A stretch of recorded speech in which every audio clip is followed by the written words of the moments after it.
Hi everyone, I am your Gulab sir from educate classes Taraiya. एक बार फिर से मैं आप सबका स्वागत करता हूं इस चैनल पे। और आज के वीडियो में हम लोग सीखेंगे वर्ब टू बी से रिलेटेड बातें, जो कि बड़ी ही ज़रूरी चीज़ है ये। और सबको पता होना चाहिए। डे टू डे लाइफ में भी इसके बहुत सारे यूजेज हैं। और कैसे इसका यूज होता है, कैसे इसे सेंटेंस बनते हैं, आइए चलिए जानते हैं। और वीडियो शुरू करने से पहले एक बात और कि पिछले वीडियो को आप लोगों ने जिस तरह से लाइक और कमेंट किया, जितना व्यू दिया, बहुत अच्छा लगा आप सबका प्यार सपोर्ट मेरे लिए। चलिए देखते हैं, आगे सीखते हैं वर्ब टू बी के बारे में। तो वर्ब टू बी बेसिकली अगर देखा जाए तो बी जो है एक वर्ब का फर्स्ट फॉर्म होता है, जिसका मतलब होता है होना। बी मतलब होना। तो किसी भी चीज को होने के सेंस में आज हम लोग बहुत सारे सेंटेंसेस बनाएंगे कि किस तरह से सेंटेंस बनते हैं वर्ब टू बी के। तो चलिए देखते हैं। सबसे पहले जानते हैं वर्ब टू बी क्या होता है। तो कहता है कि हम जो एक्सिलरी वर्ब सीखते हैं, is am are was were are called verb to be. पहले तो इसके बारे में हम जाने कि वर्ब टू बी क्या है।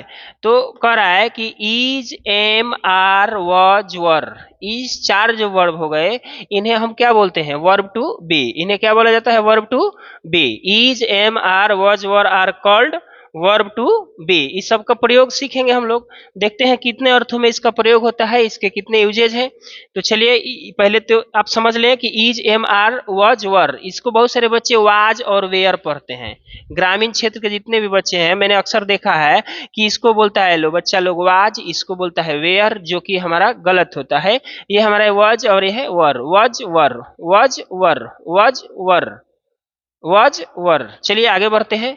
तो वर्ब टू बी का जो पहला प्रयोग होता है ना, उसमें बताया जाता है कि जिस हिंदी वाक्य से, ट्रांसलेशन की अगर बात करें तो जिस हिंदी वाक्य से नाउन के होने का बोध हो, नाउन के होने का बोध हो, नाउन के होने का बोध हो, उसे वर्ब टू बी की सहायता से ट्रांसलेट किया जाता है। वर्ब टू बी की सहायता से ट्रांसलेट किया जाता है या अनुवाद किया जाता है। ऐसे सेंटेंसेस जिनसे किसी संज्ञा के होने का बोध होता है, उनको वर्ब टू बी की सहायता से अनुवाद किया जाता है। कराए कि जिस हिंदी वाक्य से नाउन के होने का बोध हो, किसके होने का बोध हो, नाउन के होने का बोध हो, उस तरह के सेंटेंस को हम वर्ब टू बी यानी is am are was were की सहायता से अनुवाद करते हैं। चलिए देखते हैं इस तरह के सेंटेंसेस में क्या होता है, लगा रहता है। चलिए देखिए, अगर बात करें तो इसके बारे में कि अगर सेंटेंस में कोई नाउन होगा और नाउन के बाद क्या लगा रहेगा, है, हूँ, हो, था, थे, थी। है, हूँ, हो जो होगा प्रेजेंट में लगा होगा, और था, थे, थी हमारा पास्ट में लगा होगा। ये चीज हम सबको पता है कि है, हूँ, हो कहाँ लगा रहेगा, प्रेजेंट में। था, थे, थी पास्ट में। जैसे कोई नाउन है तो प्रेजेंट हो गया, और कोई नाउन था तो पास्ट हो गया। जैसे देखिए सेंटेंस में लिख के आपको बता रहा हूं एक दो। जैसे मैंने कहा कि वह एक शिक्षक है, वह एक शिक्षक है, वह एक शिक्षक है। अब यहाँ पर देखेंगे कि शिक्षक हमारा यहाँ क्या हो गया, नाउन। शिक्षक होने का बोध हो रहा है कि वह एक शिक्षक है, ये प्रेजेंट का हो गया। मैंने लिखा कि मैं एक किसान हूं, मैं एक किसान हूं, मैं एक किसान हूं। तो देखिए यहाँ नाउन हो गया हमारा क्या, किसान। होने का बोध हो रहा है, होने का बोध हो रहा है। मैंने लिखा वे लोग नेता हैं, वे लोग नेता हैं, वे लोग नेता हैं। तो यहाँ पर देखिए नेता का बोध हो रहा है, नाउन के होने का बोध हो, किसका बोध हो, नाउन के होने का बोध हो। तो वैसे सेंटेंस को हम वर्ब टू बी की सहायता से ट्रांसलेट करते हैं। इस तरह के बहुत सारे सेंटेंसेज होते हैं। और अगर बात करें पास्ट की, जैसे हम कहेंगे कि वह चोर था, वह चोर था। देखिए यहाँ पास्ट हो गया, वह चोर था, है ना। हम लोग विद्यार्थी थे, हम लोग विद्यार्थी थे, कभी ना कभी हम लोग भी क्या थे, विद्यार्थी थे, आप भी रहे होंगे, सारे लोग रहे हैं। तो ये अगर इस तरह से हमें बोलना हो कि हम लोग विद्यार्थी थे, है ना, वे लोग वे लोग डॉक्टर थे, आए थे चले गए, तो वे लोग क्या थे, डॉक्टर थे।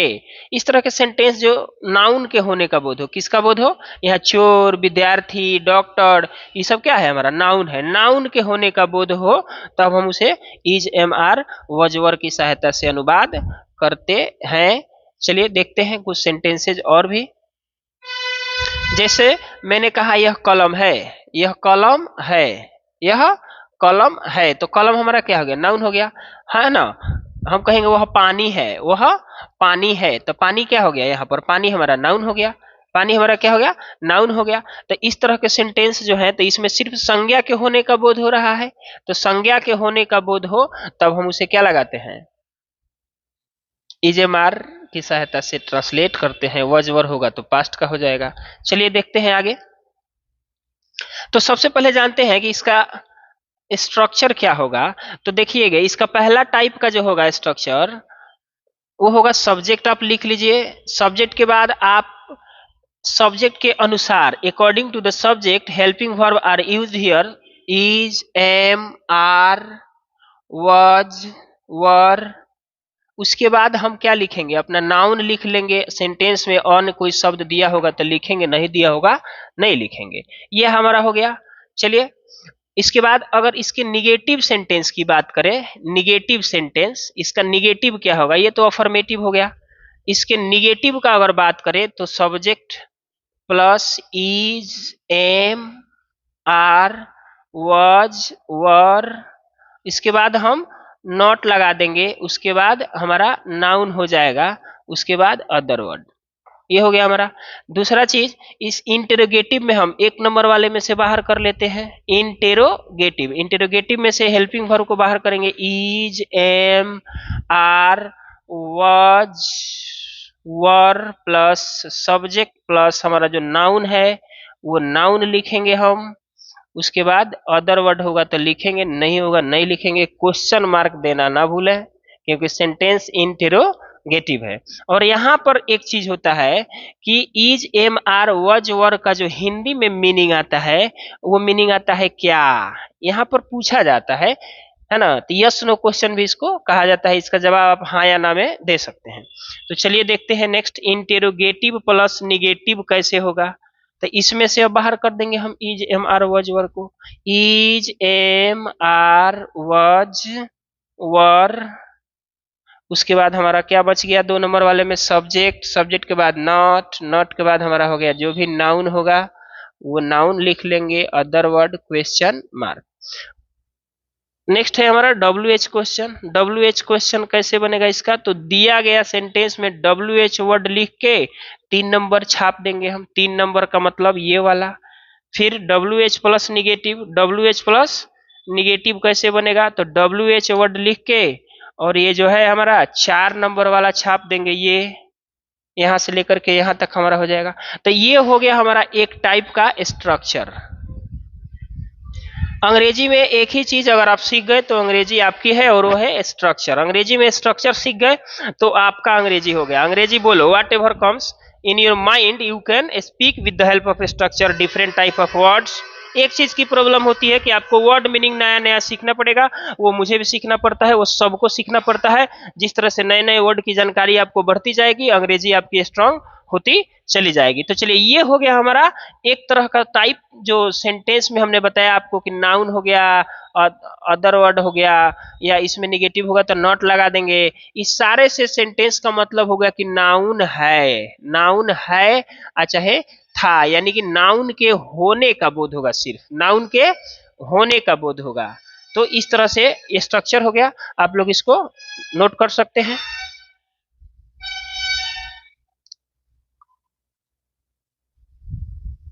आप लोग इसको नोट कर लें।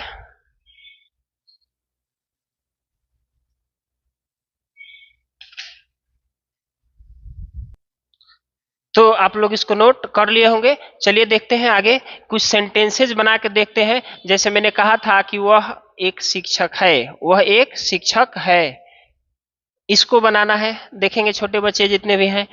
वह का अंग्रेजी ही के साथ प्रेजेंट में इज लगेगा, ही इज अ टीचर। अब थोड़ा सा आर्टिकल की जानकारी होनी चाहिए, टीचर हमारा नाउन हो गया। मैंने लिखा कि क्या आप नेता हैं, क्या आप नेता हैं। चलिए देखिए, क्या आप नेता हैं, तो इसमें क्या हो जाएगा, आर बाहर हो जाएगा हमारा। Are you a leader, are you a leader, are you a leader. तीसरा मैंने लिखा, क्या आप एक शिक्षक नहीं है, क्या आप एक शिक्षक नहीं है। इस तरह के सेंटेंस को कैसे बनाएंगे, तो स्ट्रक्चर फॉलो करेंगे। तो आप है तो आर बाहर हो जाएगा। Are you not a teacher, are you not a teacher. देख लीजिए स्ट्रक्चर को, देखिए और इसको बनाने का प्रयास करिए। Are you not a teacher. चलिए आगे बढ़ते हैं हम और देखते हैं इस तरह के कुछ सेंटेंसेज। आइए देखते हैं कुछ सेंटेंसेज जो बोर्ड पर लिखा हुआ है, इसको बना करके देखते हैं। इस तरह से बहुत सारे सेंटेंसेज आपके एक्सरसाइज में दिया होगा। जैसे यहाँ करे कि तुम कौन हो, तो WH वर्ड हमारा हो जाएगा who are you, who are you. मैंने कहा तुम्हारे पिताजी क्या है, तो यहाँ पर क्या हो जाएगा, what is your father, what is your father. तो यहाँ पर देख लीजिए आप, रूल वही लगा है WH वर्ड वाला हमारा। वे लोग किसान थे, तो वे लोग का हो जाएगा दे वर फार्मर्स। एक चीज गलती बच्चे करते हैं, छोटे बच्चे जो भी होते हैं, एक चीज यहाँ पर गलती कर देते हैं कि यहाँ प्लुरल नाउन लिखना भूल जाते हैं, फार्मर लिख देते हैं। नहीं, फार्मर्स होगा, क्योंकि यहाँ दे है, दे के बाद आने वाला नाउन हमारा कैसा होता है, प्लुरल होता है। चलिए देखते हैं नेक्स्ट। मोहन एक अधिकारी है, तो Mohan is an officer, Mohan is an officer. आपके पिताजी क्या है, तो what is your father, what is your father. ये सेंटेंस रिपीट हो गया है, सॉरी, आप लोग देख लेंगे इसको। What is your father. वह सोफिया नहीं है, देखिए नाउन की जानकारी दी जा रही है कि सोफिया नहीं है, तो सोफिया लड़की का नाम है, सी इज नॉट सोफिया। अब यहाँ आर्टिकल नहीं लगेगा, क्योंकि प्रॉपर नाउन है और प्रॉपर नाउन के पहले आर्टिकल का प्रयोग नहीं किया जाता है। तो ये रहा हमारा वर्ब टू बी का पहला टाइप। आगे देखते हैं नेक्स्ट टाइप हमारा क्या होगा। तो चलिए इसका दूसरा टाइप हम देखते हैं। वर्ब टू बी का हमारा दूसरा टाइप जो होता है, तो सबसे पहले स्ट्रक्चर देख लेते हैं। स्ट्रक्चर हमारा होगा subject plus is, am are, was, were. उसके बाद हम नाउन के जगह पर यहाँ सिर्फ क्या लिखते हैं, एजेक्टिव का कोई प्रयोग करेंगे। क्या प्रयोग करेंगे, एजेक्टिव। तो यहाँ पर एजेक्टिव होगा, उसके बाद हमारा अदर वर्ड होगा। तो इसका मीनिंग कैसे निकलेगा, तो जो एजेक्टिव होगा वो एजेक्टिव हम दे देंगे और उसका मीनिंग होगा है या था। प्रेजेंट में होगा तो है, पास्ट में होगा तो था। चलिए देखते हैं कोई सेंटेंस। जैसे मैंने लिखा कि वह खुश था, वह खुश था, तो वह का ही इज, खुश का एजेक्टिव है हमारा, तो ही इज हैप्पी। मैं उदास था, मैं उदास था, तो ये हमारा क्या हो जाएगा, I was sad, I was sad. तो देखिए यहाँ पे सैड और हैप्पी हमारा एजेक्टिव हो गया। तो नाउन है तो भी यही रूल लगेगा, कोई एजेक्टिव है तो भी यही रूल लगेगा। हमारा सिर्फ चेंज किए हैं यहाँ पर, क्या नाउन के जगह पर मैंने एजेक्टिव कर दिया है। तो वह खुश था, ही इज हैप्पी। मैं उदास था, आई वाज सैड। वह पागल थी, वह पागल थी, तो she was mad, she was mad. अब यहाँ आर्टिकल नहीं लगाएंगे क्योंकि इसमें नाउन की कमी है, तो नाउन नहीं होता है तो आर्टिकल का भी प्रयोग यहाँ नहीं होगा। वह पागल थी। क्या तुम बीमार हो, क्या तुम बीमार हो। इस तरह का सेंटेंस होगा, तो बाहर कर देंगे। फिर हम आर बाहर करेंगे, are you ill, are you ill, are you ill. इस तरह के बहुत सारे सेंटेंस हम बनाएंगे जो एजेक्टिव के होंगे। चलिए दो चार और सेंटेंस देखते हैं। क्या मैं दोषी हूं, क्या मैं दोषी हूं, क्या मैं दोषी हूं। तो यहाँ एम बाहर हो जाएगा, एम आई गिल्टी, एम आई गिल्टी। नहीं, तुम दोषी नहीं हो। अगर इस तरह का बोलना हो कि नहीं तुम दोषी नहीं हो, तो इस तरह के सेंटेंसेज को हम इसी रूल के सहारे बनाते हैं। नहीं तुम दोषी नहीं हो, तो क्या हो जाएगा, नो। और एक चीज ध्यान रखिएगा, कभी भी सेंटेंस के शुरू में आपको यस लिखना हो, नो लिखना हो, है ना, तो उसके बाद कोमा जरूर लगा देंगे। तो यहाँ हम क्या किए, कोमा लगा दिए, नो तुम दोषी नहीं हो, तो you are not guilty, you are not guilty, नहीं तुम दोषी नहीं हो। इस तरह के सेंटेंसेस को हम बनाएंगे, जो हमारा रूल यही होगा। अब इसका भी इंटरोगेटिव निगेटिव WH आप बना सकते हैं। आई होप ये चीजें आपको समझ में आ रही होगी। कुछ और सेंटेंस देख रहे हैं, जैसे हम कहेंगे बच्चा नटखट है, बच्चा नटखट है। तो यहाँ पर देखिए बच्चा नटखट है, तो नटखट हमारा एडजेक्टिव हो गया, तो बच्चा जो है नटखट है तो खास है, the child is naughty, the child is naughty. एक चीज बच्चे यहाँ बार बार गलती करते हैं, हमने इसको कई बार देखा है कि यहाँ पर मैंने लिखा बच्चा नटखट है तो आर्टिकल द लगा दिए। अगर कहेंगे यही कहे होते कि बच्चे नटखट होते हैं, नटखट होते हैं, अगर होते हैं लगा दिया तो यहाँ जो बात हो रहा है कॉमन बात हो गई कि बच्चे सच में नटखट होते हैं। तब यहाँ पर अगर मैं लिख दूं कि the children are naughty, the children are naughty, तो ये हमारा सेंटेंस गलत हो जाएगा। क्यों गलत हो जाएगा? क्योंकि बच्चे नटखट होते हैं ये आम बात है, तो यहाँ पर चिल्ड्रेन के पहले प्लूरल कॉमन नाउन के पहले आर्टिकल का प्रयोग नहीं किया जाएगा, इसलिए यहाँ ये हमारा गलत हो जाएगा। अगर द नहीं लगाएंगे तब जाकर के सही होगा, बच्चे नटखट होते हैं। अगर यही मैंने ऐसे लिख दिया होता कि बच्चे नटखट हैं, गौर से समझेंगे इस बात को, छोटी सी बात है लेकिन बहुत गलती हो जाता है इसमें, बच्चे नटखट हैं। अब समझिए बच्चे नटखट हैं कहने का मतलब हो गया कि मैं उन बच्चों को जान रहा हूं, वो बच्चे मेरे लिए खास हैं। तब हम आर्टिकल द यहाँ लगाएंगे, इवन प्लूरल है, द चिल्ड्रेन आर नटी, ये वाला हमारा सही हो जाएगा, द चिल्ड्रेन आर नटी। अक्सर बच्चे यहाँ गलती कर देते हैं, तो इसको आप ध्यान में रखें। अगर हैं लिखा है तो we are talking about some particular children that is या that are naughty, that are naughty, जो बच्चे क्या है नटखट हैं। तो यहाँ पर आप देख लें चिल्ड्रेन के पहले द लगा था तो राइट हो गया, इसके पहले चिल्ड्रेन के पहले द लगा था तो रॉन्ग हो गया था। यही एक जरूरी चीज थी, यहाँ पर बच्चे गलती करते हैं, आपको नहीं करना है। चलिए आगे बढ़ते हैं, देखते हैं वर्ब टू बी का टाइप 3। वर्ब टू बी का टाइप 3, अगर मान लीजिए टाइप 3 में सब्जेक्ट हो, हेल्पिंग वर्ब हमारा is am are was verb हो गया, उसके बाद कोई एडजेक्टिव हो, अदर वर्ड हो, तो इसका एक और मीनिंग निकलता है। एक तो मैंने बताया कि एडजेक्टिव है चाहे था, खुश है, उदास था, नाराज है, भूखा है, प्यासा है, इस तरह का सेंटेंस हम बना लेंगे। रहता है अगर लगा हो, रहता है, रहता था, रहता है, रहता था लगा हो, उससे किसी के विशेषता का पता चले तो भी हम उसे वर्ब टू बी की सहायता से इस स्ट्रक्चर के सहारे ट्रांसलेट करते हैं। जैसे मैं बोला कि वह हमेशा उदास रहता है, ये तीसरा टाइप है, आप ध्यान देंगे, वह हमेशा उदास रहता है, वह हमेशा उदास रहता है। तो इसको कैसे बनाएंगे? ही इज ऑलवेज, हमने अपना स्ट्रक्चर फॉलो किया, ही इज ऑलवेज सैड, मैं हमेशा खुश रहता हूं, मैं हमेशा खुश रहता हूं। कैसे बनाएंगे इसको? तो I am always happy, I am always happy, बहुत अच्छा बात है ये, सब लोग को हमेशा खुश रहना चाहिए, दुख में रह के कुछ कर नहीं सकते, है ना, इसलिए खुश रह के अपने आप को आश्वासन दे, पढ़ते रहे, आगे बढ़ते रहे। चलिए देखें आगे। तो इस तरह के सेंटेंस में देखिए क्या लगा है, रहता है, रहता है।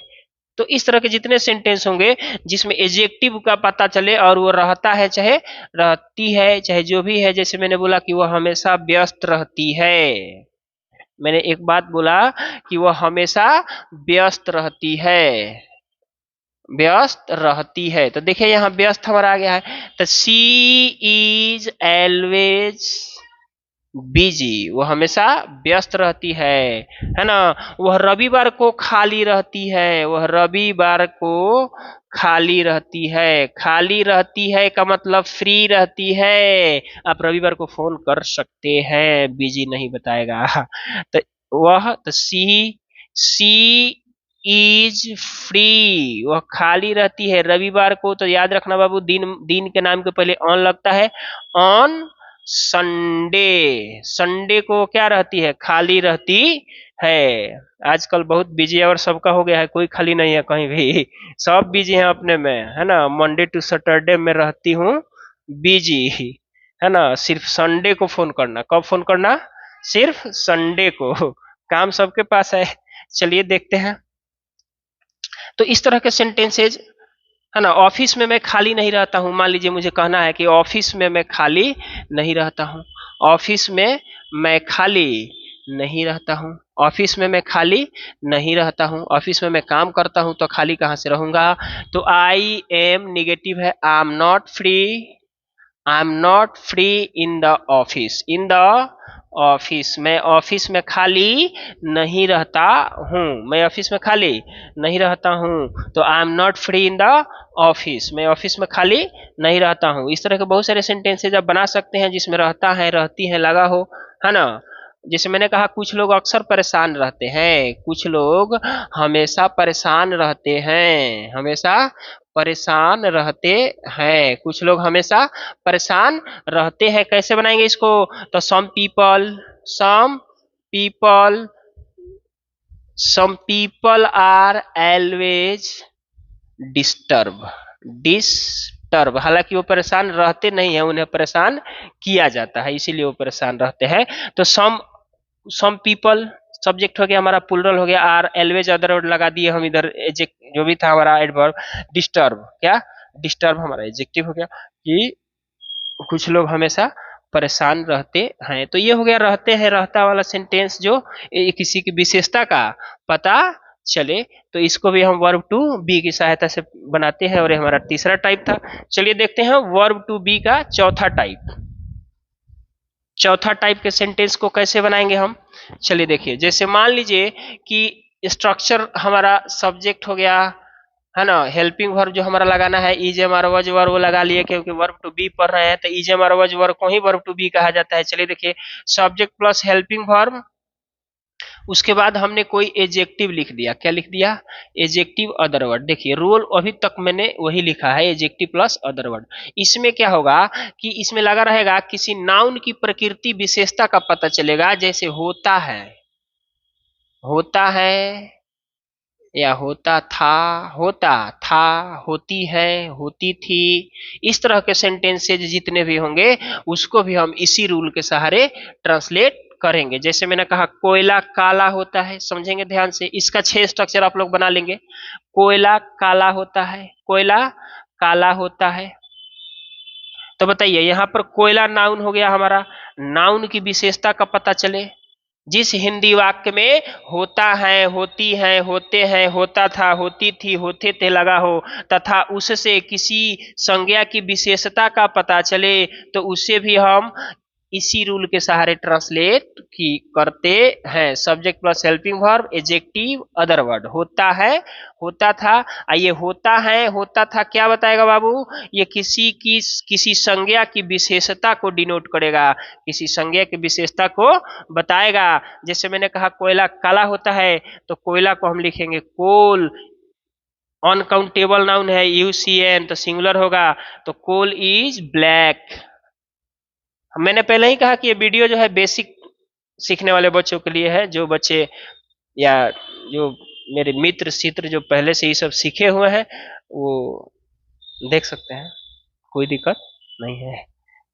तो मैंने लिखा कोयला काला होता है, तो coal is black, coal is black, कोयला काला होता है। मैंने कहा दूध उजला होता है, समझिए, दूध उजला होता है, तो दूध की क्वालिटी है कि दूध उजला है होता है। देखिए यहाँ लगा हुआ है, होता है से विशेषता पता चल रहा है किसका, दूध का। तो milk is white, milk is white, दूध उजला होता है। इस तरह के बहुत सारे सेंटेंस है। देखिए 2-4 और मैं लिखता हूँ और बनाने का प्रयास करेंगे, हम लोग देखेंगे कैसे बनता है ना। दूध उजला होता है। मैंने कहा शहद मीठा होता है, शहद मीठा होता है, शहद मीठा होता है। कैसे बनाएंगे इसको, शहद को क्या बोलते हैं, Honey, Honey, HONEY, honey is sweet, honey is sweet. दही खट्टा होता है, दही आजकल तो अब ज्यादा ही खट्टा हो जा रहा है, चीनी घोर के पीना पड़ रहा है ना। तो दही खट्टा होता है, दही खट्टा होता है, तो दही का हो जाएगा curd, curd is sour, sour SOUR, curd is sour, दही खट्टा होता है। तो इस तरह के सेंटेंस जिसमें होता है, होती है लगा हो, वो इसी रूल से हम ट्रांसलेट करते हैं। चलिए कुछ अलग तरह के सेंटेंस देखते हैं इसी में। मैंने कहा माताएं दयालु होती हैं, माताएं दयालु होती है, कैसे बनेगा ये? तो देखिए दयालु इसका हो गया एडजेक्टिव, तो माताएं दयालु होती हैं, तो mothers are kind, mothers are kind, माताएं दयालु होती हैं, तो मदर्स हेल्पिंग वर्ब हमारा एडजेक्टिव देख लीजिए, सब्जेक्ट हेल्पिंग वर्ब एडजेक्टिव होता है, होती है, इस तरह का मीनिंग देता है, माताएं दयालु होती है। मैंने कहा औरतें बेवफा होती हैं, औरतें बेवफा होती है, सारी औरतें नहीं होती हैं, औरतें बेवफा होती हैं, तो मैंने लिखा कि वुमेन आर अनफैथफुल, अनफैथफुल, औरतें बेवफा होती हैं। कोई दिक्कत? चलिए और भी देखते हैं कुछ तरह के सेंटेंस। आई होप कि आप लोग को वीडियो समझ में आ रहा होगा, कंसेप्ट क्लियर हो रहा होगा। तो देखिए नेक्स्ट वीडियो, नेक्स्ट सेंटेंस देखते हैं, सॉरी वीडियो नहीं, नेक्स्ट सेंटेंस। नेक्स्ट सेंटेंस मैंने लिखा कि लड़कियां शर्मीली होती हैं, लड़कियां शर्मीली होती है, नाखून चबा जाती है सब, है ना, लड़कियां शर्मीली होती है। ये बात सही है कि नहीं है, बताइए आप लोग कमेंट में, आप लोग बताइए ये बात सही है कि नहीं है, लड़कियां शर्मीली होती है। चलिए देखिए, तो यहाँ पर मैंने लिखा सब्जेक्ट हमारा गर्ल्स, हेल्पिंग वर्ब क्या होगा आर, शर्मीली का होता है साई, गर्ल्स आर साई, लड़कियां शर्मीली होती है ना। इसमें एक चीज और मैं जोड़ दूं कि लड़कियां शर्मीली और डरपोक होती हैं, कॉकरोच देख के डरा जाती है, वाह क्या बात है शर्मीली और डरपोक होती है, शर्मीली और डरपोक होती है। तो यहाँ पर देखेंगे हम लोग, शर्मीली भी होती है, डरपोक भी होती है। तो girls are shy and timid, अच्छा है timid and shy, girls are timid and shy, शर्मीली और डरपोक अंग्रेजी में इधर से आते हैं। तो girls are timid and, timid माने डरपोक and shy, girls are timid and shy, लड़कियां शर्मीली और डरपोक होती है। तो इस तरह के बहुत सारे सेंटेंस हम बना सकते हैं इस रूल पर।